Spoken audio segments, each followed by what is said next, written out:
Today, I'm going to be sharing my experience I've been using in the last few years with my business English students at Voronezh State University, as well as teachers and individual students and groups of students. Now, shall we have a look at how storifying can be done to your course? So here you can see just a very brief outline of the major steps, which I'm going to cover in detail with a case study. Today, the case study is going to be one of the multi-episode role plays that I have developed for my business English course, which is called Marks and Spencer, Deciding the Future. It's a series consisting of 5, and well, in the future, it will have 6 episodes. And all these steps that we're going to be looking at will be illustrated with examples from it.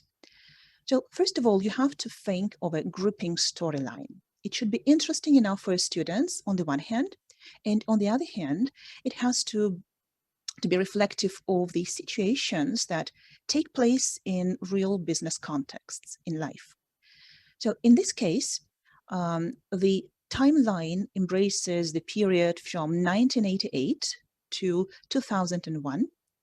And at the start of the story, it's early 1988 when the company called Marks and Spencer is considering expansion into the American market, although originally it's a British company. So, well, they want to purchase a particular store, and the first episode starts with a board meeting called by the chairman of Marks and Spencer, where he wants to discuss the plans for expansion. Then the next part of the story, we jump into 2001, 13 years later. In reality, in that year, actually that's a real story, Marks and Spencer had already been marked out as the worst performing high street chain for 3 years. So they had expanded into America, but they had had a lot of problems, not just there, well, like worldwide, in Britain too. And well, there are some more details here. And well, another meeting has to be called to decide on their further strategy, either withdrawing from the USA or staying there. So that's the kind of storyline this role-playing series is based on. The next step in storifying a module of your course or the whole course is try to make it inspiring, the story inspiring for your students. What can be inspiring for business English students? In my case, this is, first of all, a well-known brand. Okay, everybody has heard of Marks and Spencer. Then real-life situations, and my students really appreciate this. Besides, when they take a role and they are part of all those situations, they feel part of this large multinational because they do take decisions and they feel empowered because actually they can change the course of history. And I tell them that they don't have to stick to the original storyline, the way the events took place in real life. They can take their own decisions.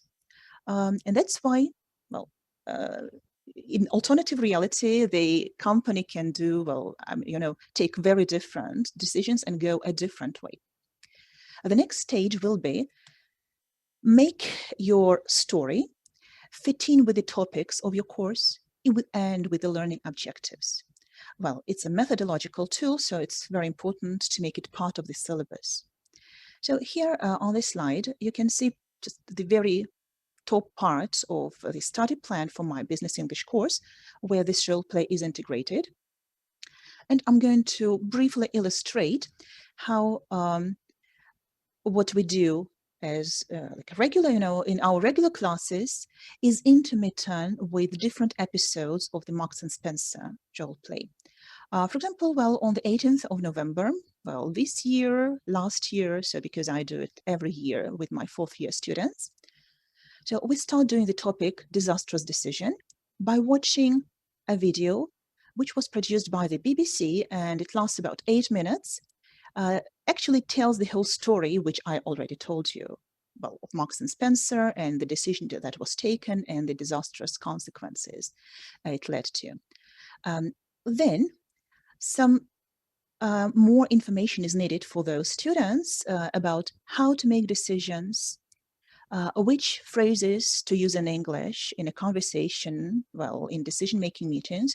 So they need some, background knowledge, and they need to practice it. They need to practice the skills and the language before they later take part in the first episode, which is going to be a decision-making meeting with the target to make a decision about Brooks Brothers acquisition in the USA by Marks and Spencer. Okay, there are some more examples how the writing formats are integrated there, like a press release has to be written, but first, for example, we use the market leader book and watch some video lessons because the students need to learn how to write press releases. And only a week or 2 weeks later, they actually write a press release as part of the role play as one of the next episodes. Good. Moving on, so we have this story. It's intriguing, it's interesting for the students. Now it's time to break it down into different episodes. So what we see here is that on the left, these are the episodes role-played orally. On the right, those which are, kind of role-played in writing, like writing a press release. Then 13 years later, another board meeting has to be, has to take place. Then some more writing has to be done. Well, they write minutes of their board meeting. And then finally they take a major decision and they have to announce it publicly on TV. So, well, these are the 5 episodes that exist now, but I'm thinking of another one at the moment. Now, next, reformat the story with episodes into a role play. So what are the essential ingredients and elements of a role play? It has to have a legend. Okay, we've got this one. In this case, we have to develop a scenario for it, which is not just a story scenario, but a role play scenario. And I'm going to show you what it might look like in a few seconds. It's very important to have decision points. And this is what the scenario for the Marks and Spencer role play looks like in my case. The yellow ovals here are decision-making points. And you can see that the scenario is branching. My students can take a decision and the story can go different ways. It's up to them to decide if they actually go and branch out into the USA or if they don't. If they don't, you can see that some steps can be missed. I mean, some actions don't have to be taken. And we move on straight to episode 2 then. Well, in any role play, there should be characters. And for students to play those roles, they need to have some prompts. These will be character cards. And for each particular episode, they will need instructions of what to do exactly and role cards telling them in what situation their character is in, what the character has to achieve, and, well, providing some background information for this character. It's very important to have some conflict, a conflict of interests, because without it, there won't be any drama, there won't be any tension, and it just won't be interesting. Also, it's very important to set very clear targets. On the one hand, there should be targets for each episode, and each student should know what they are supposed to achieve by the end of this improvised meeting, and so on. On the other hand, each particular character has to have his or her own target for each episode. And that's why, well, since they might have really different targets, this is where the conflict of interest comes into play. Right, so this is just a brief illustration of what episode 1 will look like and what sort of information we need to provide for our students. In the top left-hand corner, we can see the description of the situation with the target clearly identified, what they have to do at the end of the decision-making meeting, which is called by the chairperson. Then, top right, instructions are given. These are just instructions for how the class is going to be conducted. Imagine that you are Marks and Spencer's executive directors. split into teams of 4 or 5, choose a role each, and they can see all the roles. Well, because I work with adults, it's totally fine for them to know which roles there are beforehand, before the class. They can be prepared. They don't have to be doing that in class, because actually they have to think of what they can say for their character, what sort of information they need. And I provide some sources. Very often I try to find sources related to the actual documents used by Marks and Spencer and published officially. So sometimes it takes, hours and hours to try and find those documents.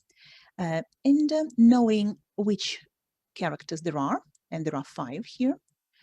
Basically, usually they just write down who is going to take which role. There are, well, if I have 15 students, there will be 3 teams of 5 students role-playing the same episode. Okay, just because, well, the groups are not too small. Okay. And then in class, well, they just act out. On the left, well, this is the version for the offline classroom. And here you can see that the whole group of 14 or maybe 13 students is involved. So all of them are doing something at the same time. They have, in their hands, they have their role cards. So they know what they have to be doing and what they have to achieve finally. So of course, well, for the teacher, it's a challenge to be navigating, to be listening out to all of them, to be taking notes and so on. But well, anyway, this is manageable. On the right, well, this is the version and what it might look when it's prepared for role-playing online. But now, actually, well, I prefer to be role-playing using the Miro board, and it's so easy to give instructions and to introduce special interactive elements, which students just press and jump straight away to the next piece of instruction. This is very convenient. Great. So I understand that this brief overview could be overwhelming and hard to grasp, and that's why I've prepared a little gift for you, which will look like this on the left.